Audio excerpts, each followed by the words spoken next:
माया के रंग मां ए रंग गे मोर जिंदगी, तोर हसीले महके मोर अंगना अंगनी।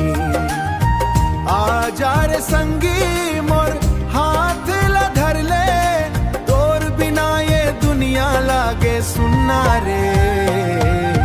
भोर के किरण जैसे तोर मुस्कान चमके, धान के बाली जैसे सपना मन दम के। गाँव के रद्दाम संग संग चलबो, धान के बाली जैसे सपना मन दम के।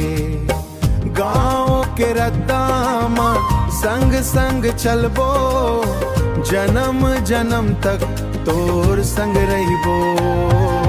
तोर माया के रंग मां ए रंग गे मोर जिंदगी, तोर हसीले महके मोर अंगना अंगनी।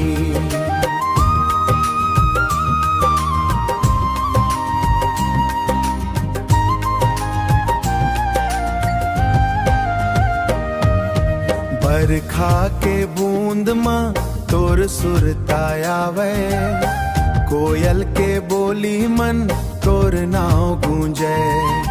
चंदा अवतारा गवाही देही, सच्चा मयाला दुनिया जान ही। रोज रोज तोर सपना देखो, दिल के बात तो तोर ले कहो।